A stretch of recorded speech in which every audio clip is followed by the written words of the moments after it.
اعوذ باللہ من الشیطان الرجیم بسم اللہ الرحمن الرحیم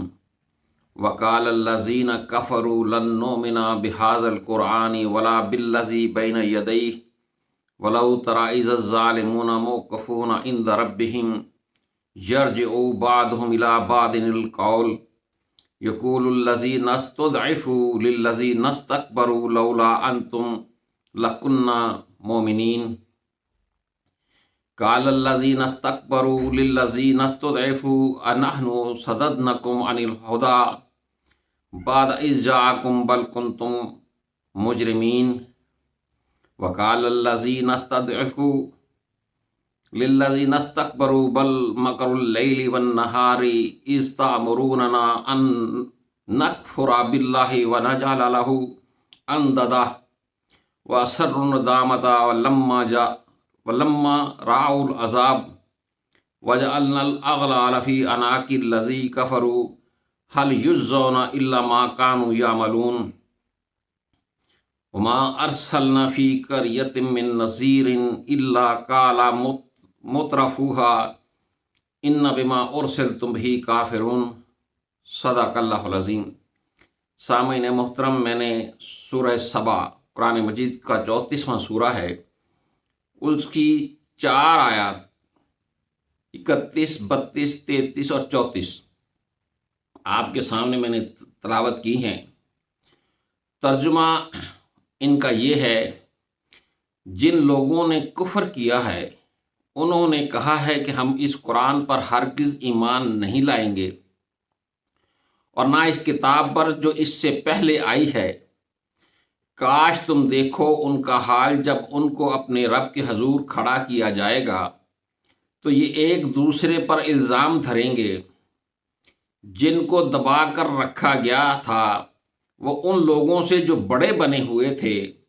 کہیں گے اگر تم نہ ہوتے تو ہم مومن ہوتے۔ تو جو لوگ بڑے بنے تھے وہ ان لوگوں سے جن کو دبا کر رکھا گیا تھا کہیں گے کیا ہم نے تمہیں ہدایت سے روکا تھا بعد اس کے کہ وہ تمہارے پاس آ چکی تھی؟ بلکہ تم خود مجرم تھے۔ جن لوگوں کو دبا کر رکھا گیا تھا وہ ان لوگوں سے جو بڑے بنے ہوئے تھے کہیں گے بلکہ شب و روز کی یہ مکاری تھی جب تم ہمیں حکم دیتے تھے ہم اللہ سے کفر کریں اور دوسروں کو اس کا ہمسر ٹھہرائیں۔ جب یہ لوگ عذاب دیکھ لیں گے تو ندامت کو چھپائیں گے اور ہم ان کی گردنوں میں طوق ڈال دیں گے جنہوں نے کفر کیا ہے۔ کیا ان کو ان اعمال کے سوا جو وہ کرتے رہے تھے کسی اور کا بدلہ دیا جائے گا؟ ہم نے کسی بستی میں کوئی خبردار کرنے والا نہیں بھیجا مگر اس کے خوشحال لوگوں نے یہی کہا کہ ہم اس چیز کے منکر ہیں جس کے ساتھ تم کو بھیجا گیا ہے۔ سامعین محترم، بات کچھ تھوڑی سی لمبی ہے۔ یہ سورہ سبا کی آیات 31 سے لے کر 34 تک میں نے آپ کے سامنے تلاوت کی تھی۔ آپ ان کے اوپر غور کریں تو یہ ہمارے آج کے الیکشن کے ماحول کے اندر بہت وضاحتیں بیان کرنے والی آیات ہیں کہ جو لوگ قرآن کے نظام کے اوپر ایمان نہیں لاتے، اور یہی نظام اللہ نے اپنی پہلی کتابوں کے اندر بھی انسانوں کی ہدایت کے لیے بھیجا تھا کہ اپنے درمیان جو نظام تم نے بنانا ہے وہ اللہ کی ہدایت کے مطابق ہی بنانا ہے۔ اس لیے جو خوشحال طبقہ تھا، جو اثر و رسوخ والا طبقہ تھا، انہوں نے کہا کہ ہم نہ اس قرآن کو مانتے ہیں، نہ اس قرآن کے نظام کو مانتے ہیں، نہ اس سے پہلے آئی ہوئی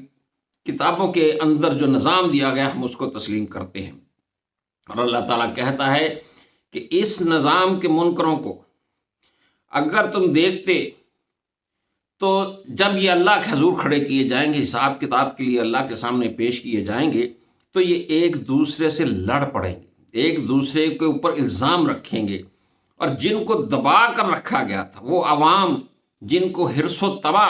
کے ذریعے سے انہوں نے اسلامی نظام سے ورغلا کر غیر اسلامی نظام کے لیے ترغیبیں دیں، اس طرف ان کو توجہ دلوائی، اس طرف ان کی حمایت حاصل کی، جو بڑے بنے ہوئے تھے یہ کمزور لوگ، عوام، اس کے ووٹر، ان کے حمایتی، ان کے لاکڑی، یہ سارے کے سارے اپنے ان لیڈروں کو پکڑ کر کھڑے ہو جائیں گے اور ان سے کہیں گے کہ اگر تم نہ ہوتے تو ہم مومن ہوتے، ہم اللہ کے نظام کے لیے جد و جہد کرتے، ہم اللہ کے نظام کے لیے تگ و دو کرتے، اپنی حمایت اس کو دیتے، لیکن تم نے ہمیں ورغلا لیا۔ یہ لیڈر وہاں جہنم کے اندر کھڑے ہو کر اپنے اس عوام کو جو ان کی کاسا لیسی کے اندر دن رات مشغول رہتی ہے، انہیں کہیں گے کہ ہم نے تمہیں روکا تھا، تمہارے پاس اللہ کے قرآن کے اندر پوری ہدایت آ گئی تھی، پورا نظام تمہیں اللہ تعالیٰ نے دے دیا تھا ان کتابوں کے اندر بھی اور پہلی کتابوں کے اندر بھی، ہم نے تمہیں ہدایت آنے کے بعد روکا تھا۔ دراصل تم ذہنی طور پر خود مجرم لوگ تھے، تم خود اللہ کے نظام کو قبول کرنے کے لیے تیار نہیں تھے، ہم نے تمہیں حرص و طمع کے پیچھے لگایا، تم لگ گئے۔ اگر تمہیں اللہ کے اوپر اتنا یقین ہوتا تو تم اس نظام کو نہ چھوڑتے۔ اور اس کے بعد یہ جو کمزور لوگ ہیں، یہ عوام، یہ ووٹر، یہ حمایتی، یہ کمزور لوگ، یہ اپنے ان لیڈروں سے دوبارہ کہیں گے کہ تمہاری شب و روز کی مکاریاں، چالیں، طرح طرح کی حرص و طمع، سبز باغ دکھانا، تمہیں ہمارے لالچیں دینا، دنیا کی لالچیں دینا، تمہارے ان ساری چیزوں کی وجہ سے تم ہمیں یہ کہتے تھے کہ ہم اللہ سے کفر کریں۔ اللہ سے کفر سے مراد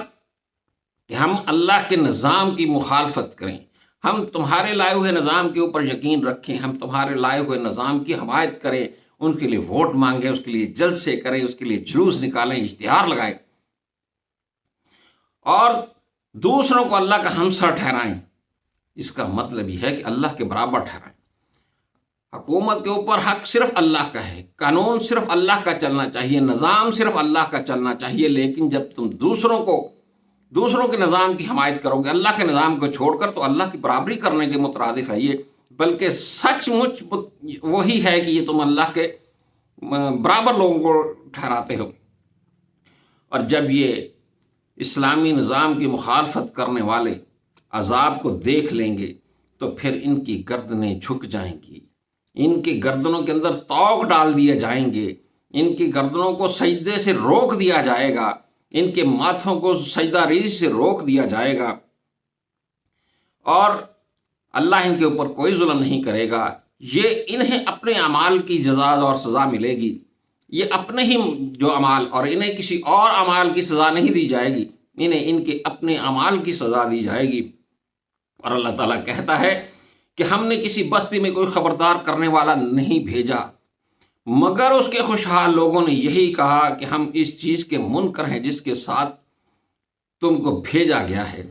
خوشحال لوگ مترفین، قرآن مجید ایک اصطلاح استعمال کرتا ہے مترفین کی، خوشحال لوگ، با اثر و رسوخ والے لوگ، یہی لوگوں کو اللہ کی راہ سے بھٹکاتے ہیں، یہی لوگوں کو دولت اور پیسے کا لالچ دے کر اللہ کے نظام کے مخالف کرتے ہیں، اپنے مفاد کی حفاظت کے لیے یہ لوگوں کو کفر کے اوپر مجبور کرتے ہیں۔ جہاں پر اللہ کا نظام نہیں ہے وہاں پر شیطان کا نظام ہے، اور شیطان کا نظام ایک کفریہ نظام ہے، اس کی حمایت کرنے والے کفر کرتے ہیں، اور اللہ تعالیٰ ان سب کو، قرآن کہہ رہا ہے، میں نہیں کہہ رہا، ان کو جہنم کا ایندھن بنا دے گا۔ لوگ سمجھتے ہیں کہ ہم نمازیں پڑھ کے اور طاغوتی نظام کو سپورٹ کر کے ہم جنت میں چلے جائیں گے۔ اللہ تعالیٰ کہتے ہیں کہ ہم ان کے سارے اعمال ضائع کر دیں گے، ان کی نمازیں بھی قبول نہیں کریں گے، جو ہمارے نظام کو قبول نہیں کرتے، ہمارے نظام کی مخالفت کرتے ہیں۔ اللہ تعالیٰ ہم سب کو غیر اسلامی نظاموں کو سپورٹ کرنے سے کی آفت سے بچائے اور اسلامی نظام کے لیے جد و جہد کرنے کی توفیق عطا فرمائے۔ وما علینا الا البلاغ۔